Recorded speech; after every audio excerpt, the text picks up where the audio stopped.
Hello guys, and welcome to a new WARNO video today by me, Vulcan. In this one I have for you a 4 versus 4 on Chemical, and I'm going to be playing with the 35th Air Assault. Today I have for you an explosive replay. Starts off here with the Tornado F3 coming in for a run onto my KA-50 Akula. I'm going to have to immediately land that to get it fixed up. But meanwhile, I am deploying all of my troops. Let's quickly go through them. We have the Desantniki Metis getting into position. We have them backed up by SPG-9s and the BMD-2s of the Desantniki BMDs. We've got an Igla back here. We've got a Conquest that's covering the road. And I have, of course, the KA-50 Akula. Got a T-64 BV. Going to be moving up on this right-hand side as well to help cover things off. Here we go as the BMD-2 starts engaging the enemy ahead of them. Desantniki Metis managing to take out the Warrior Milan. Warrior Milan's actually very vulnerable to the Desantniki Metis. The Metis has just enough damage to one-shot Warrior Milans, which can be very difficult to deal with. So Zakiat here Yeet having a bit of a hard time. Fashimega Aufkala there, taking shots from the SPG-9. SPG-9 trying to kill the other Warrior Milans. The MD-2 finishes off the Fashimega Aufkala, but we're going to be shot at by an enemy HGM there. Well on the right, the MD-2 takes out the enemy machine gun. And Desantniki Metis is going to be continuing their infantry engagements on the right-hand side. So my UAZ and the BMD-2 moving together to provide fire onto the enemy forces here. The UAZ KPV can put down quite a lot of DPS against infantry, and of course the autocannon of the BMD-2 helping out a lot as well. Both of those going to be continuing moving from right to left, trying to avoid as many of those HGMs as possible as the Lynx AH-1 Hellarm back here tries to get shots on target. Another Warrior Milan going down there as it comes into line of sight of the Desantniki Metis. I am going to be bringing up my vehicle here, my little truck, to capture this. Desant Igla, meanwhile, looking for the kill onto the AH-1, and it does get taken out. Another beautiful kill there. Desantniki continuing their engagements.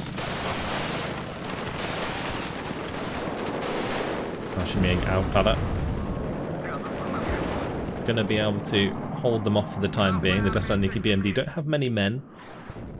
But here comes an MI-26. Going to be landing that next to the KA-50 Akula to get it fixed up from emergency repairs. And all the while, Desantniki BMD now coming up. So I've got the UAZs coming in. These are supply UAZs. I'm going to be utilizing the 250 supply that they have, and then I'm going to be able to move them back to the MI-26 to get them filled up again.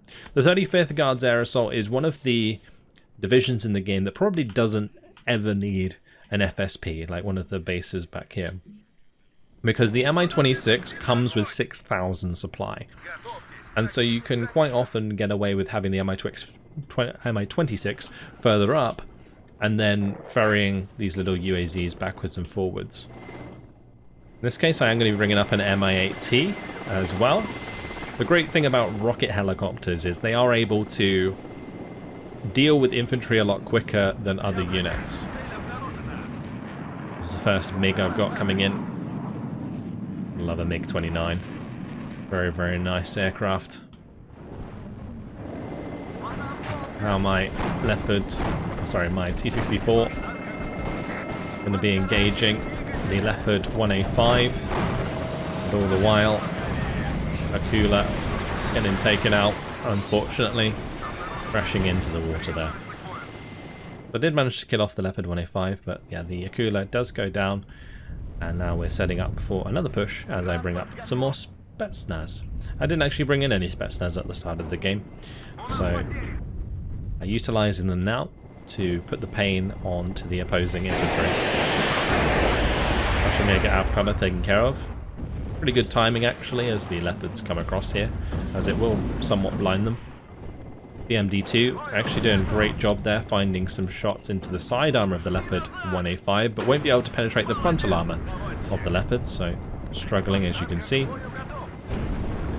T-64BB, however, is going to be able to deal with that.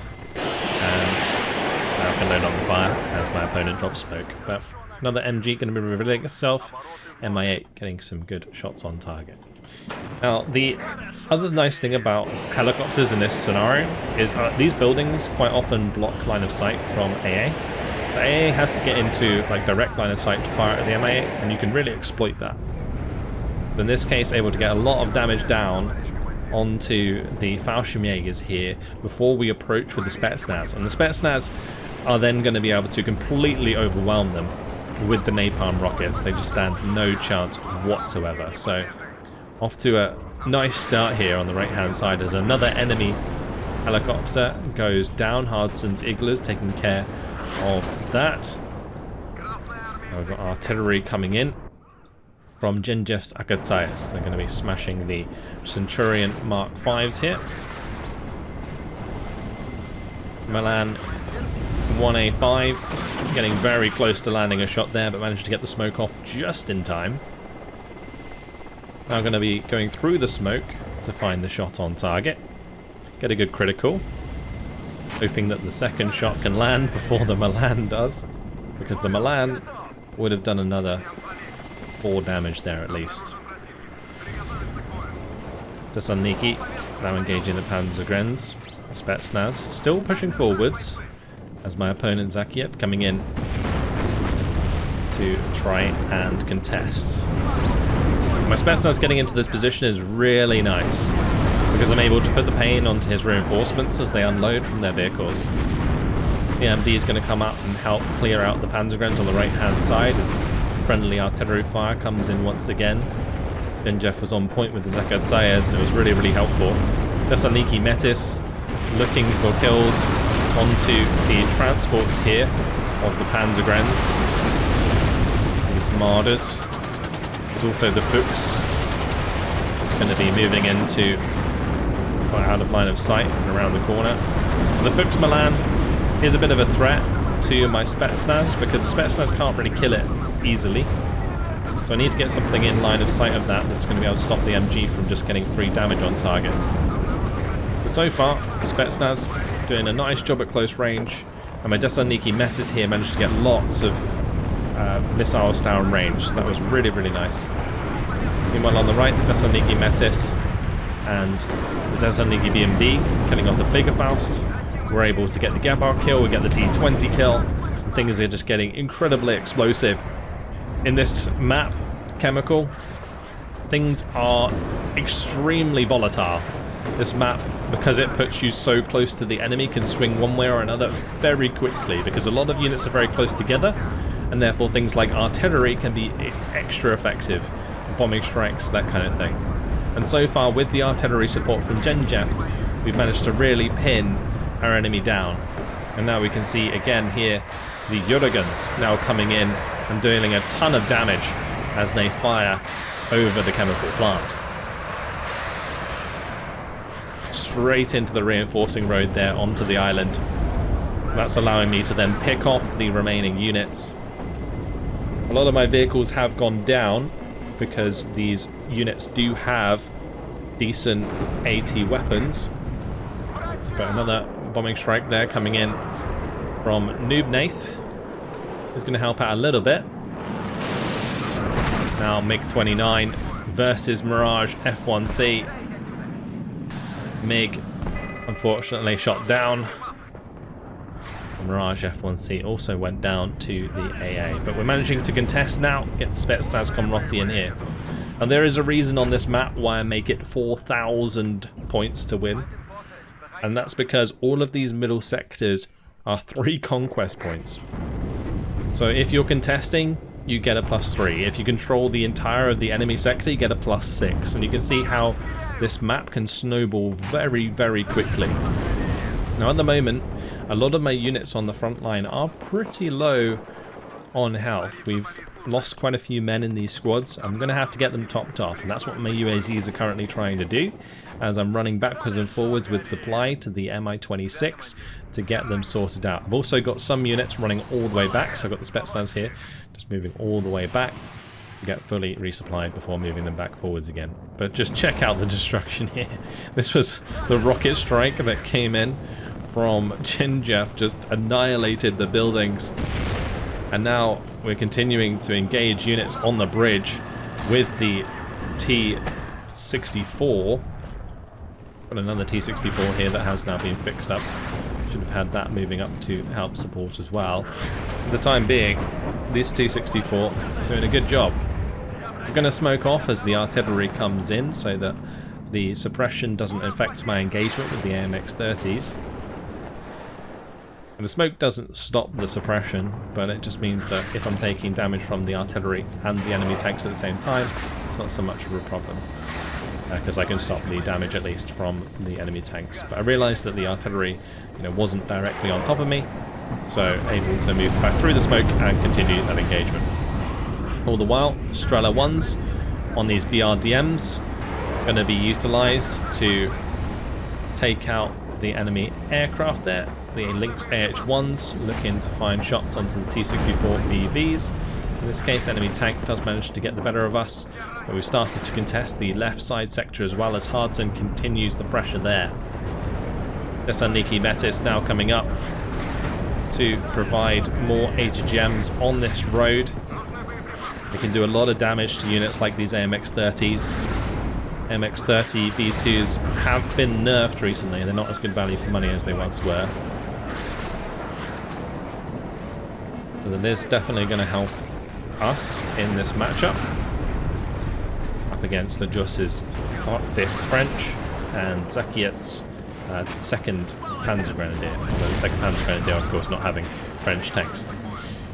Here goes the Thessaloniki Metis, taking out the AMX-30 there.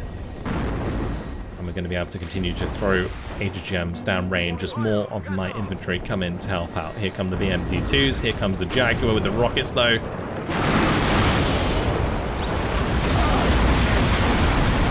Just how cool is that? The rockets finding their way, missiles into the back of those Jaguars. So we do manage to shoot both of them down, even though they did manage to absolutely wreck my units in those buildings. Thessaloniki unloading as F4F comes in with a bombing strike, deleting the Thessaloniki Metis. Does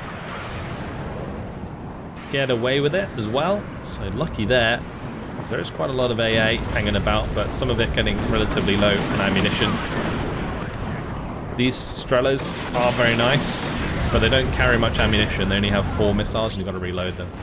So I've got to be really on point with my supply here, and I'm lacking just a little bit as we continue this engagement, because I'm focused at the moment on getting the Thessaloniki BMD on target and also the BMD-2s with their 30mm.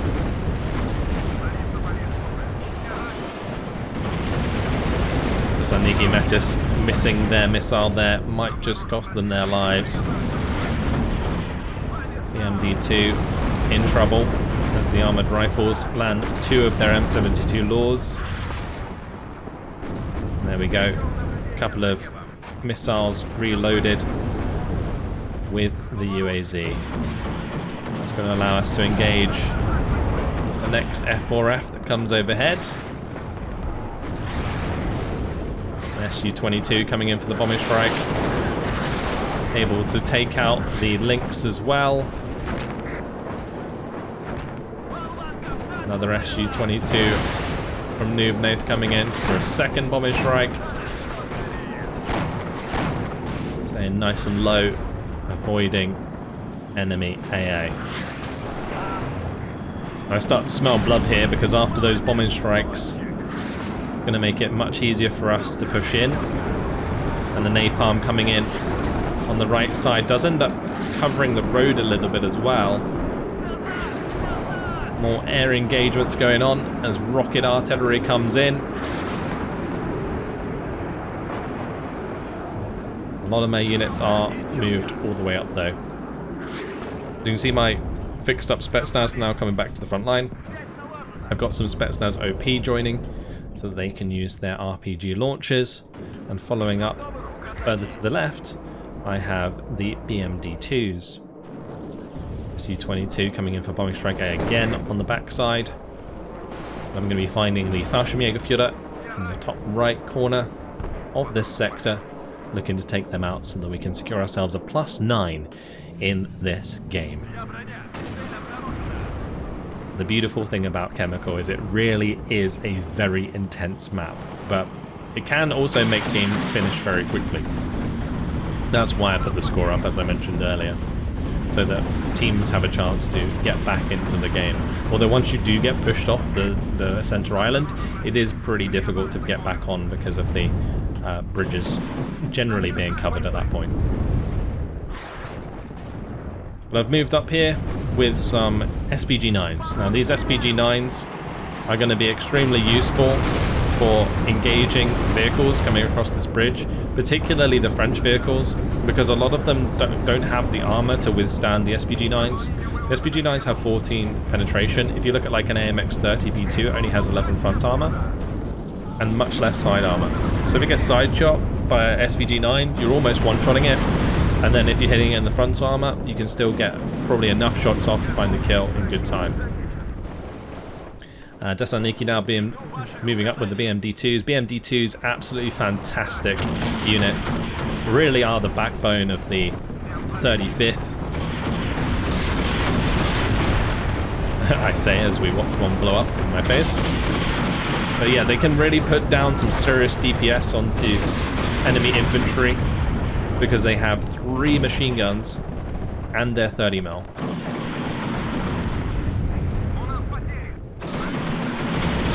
Thessaloniki there will be engaging the enemy Panzergrenz. Unfortunately, it's the Leopard 1A5s and the Challenger Mark II across the bridge back there that are causing those BMDs to go down pretty quickly. But what I'm going to try and do right now as the bombing strike comes in onto that infantry is get my T-64BVs to push on the right side instead. My plan was to break down the Leopards that had managed to sneak onto the island here. The Leopard 2A3 managed to finish that off as the OP Spetsnaz had managed to get a couple shots on target. By OP, I mean their weapon, not that they are overpowered.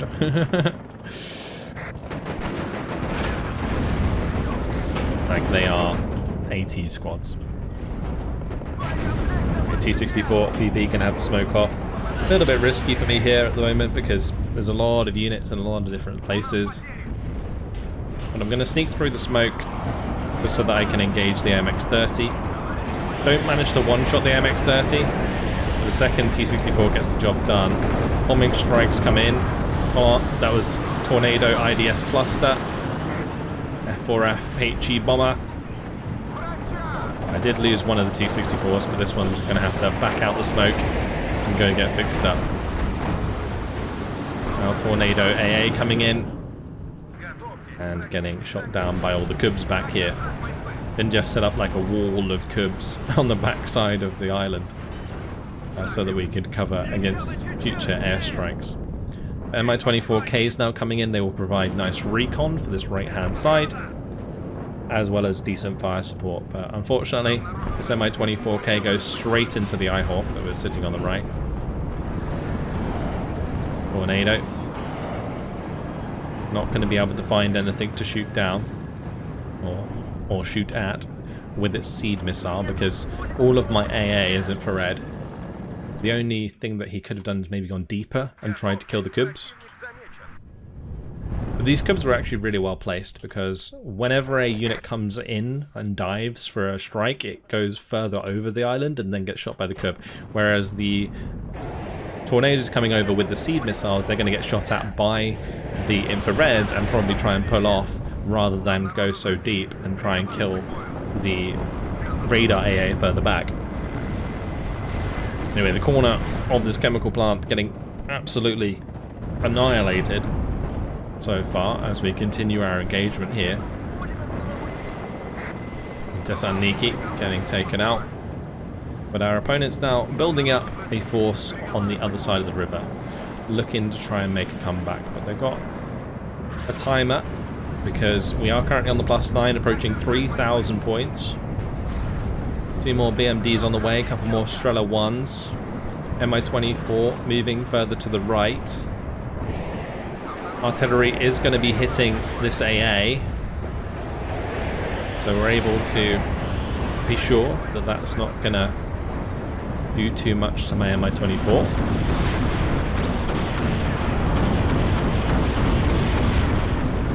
BO-105 actually getting into a good position here.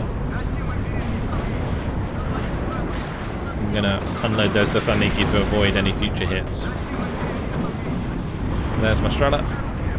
Moving up, looking for the shots. Does finally get one on target. Now we're going to have to reload.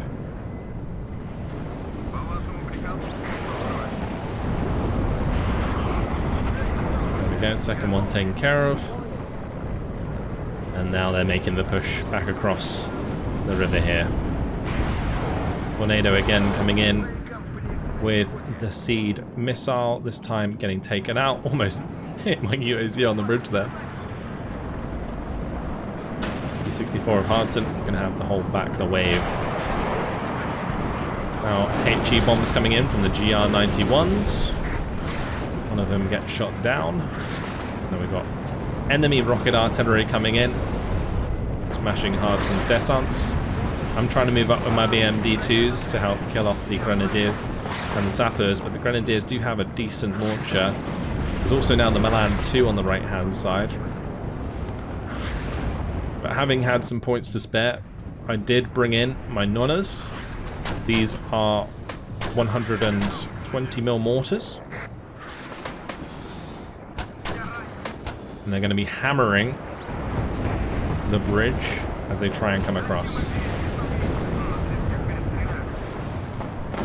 Just looking to cause as much cohesion damage as possible and kind of break down the forces that have made the push. Now we've got artillery coming in from the right as well, making it a very hard time for my infantry here.